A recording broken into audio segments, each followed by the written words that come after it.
Le message central du livre de l'Apocalypse se trouve résumé dans Apocalypse 21:7. Celui qui vaincra héritera ces choses. Je serai son Dieu, et il sera mon fils. Le Dieu d'amour désire nous donner toute la nouvelle création. Si nous ne vaincrons pas, nous ne serons pas capables d'en jouir. Dans ce livre de la Révélation, il nous a enseigné comment vaincre. Dans le chapitre 4 et 5, nous voyons la gloire du Seigneur Jésus-Christ dans l'Église céleste. Il nous est donné un aperçu de notre unité avec le Seigneur Jésus-Christ. En le voyant, nous serons semblables à lui.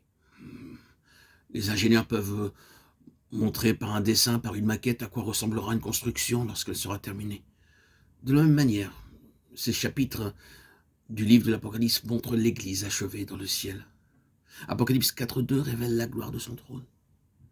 Celui qui était assis avait l'aspect d'une pierre de jaspe et de sardoine. Apocalypse 4:3. Ces pierres sont claires et possèdent une transparence éclatante. Elles parlent de la pureté et de la sainteté de Dieu. L'arc-en-ciel est un symbole de l'alliance de Dieu. C'est une lumière pure, se composant de 7 couleurs, Genèse 9, 11, 17. Le premier arc-en-ciel ici représente un témoignage de l'alliance de Dieu avec les hommes.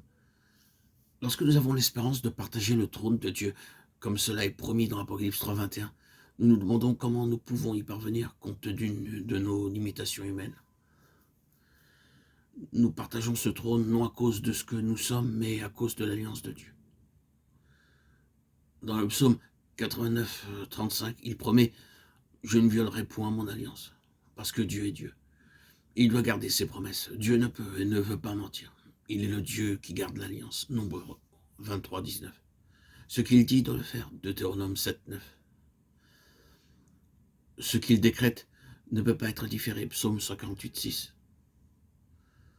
Lorsqu'il appelle, il est fidèle. 1 Thessaloniciens 5, 24. L'arc-en-ciel est le témoignage de la fidélité de Dieu. Nous devons croire et proclamer sa promesse. Nous avons expérimenté cela au commencement de l'œuvre lorsque Dieu nous montra un grand corps de bâtiment et nous donna sa promesse de 1 Chronique 29, 1. Ce palais n'est pas pour un homme, mais il est pour l'Éternel Dieu. La partie arrière de la maison était en ruine, inhabitable. Nous avons demandé s'il y avait une possibilité que la maison devienne vacante. Il nous fut répondu « Oui, mais le propriétaire ne fera aucune réparation ». La maison devait être libre le 12 juillet. Lorsque nous avons vu le propriétaire et que nous l'avons annoncé que c'était pour le Seigneur, aussitôt il dit « Je réparerai la maison, vous pouvez occuper les lieux, vous ne paierez pas jusqu'à ce que les réparations soient achevées. » Après ce délai, l'argent arriva pour le loyer. Nous devons croire ce que Dieu a dit et nous y tenir. En une occasion, le Seigneur me dit de me tenir prêt pour aller à l'étranger, me donna la parole de Zacharie 9, 10. Il y avait énormément de formalités de départ à remplir et une longue liste d'attente.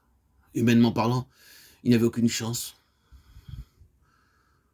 Pendant mon culte matinal, le Seigneur me donna Ésaïe 43, 16. Je ferai un chemin dans la mer. Quand j'arrivais au guichet, un employé dit « Il y a une seule place pour un employé du gouvernement indien.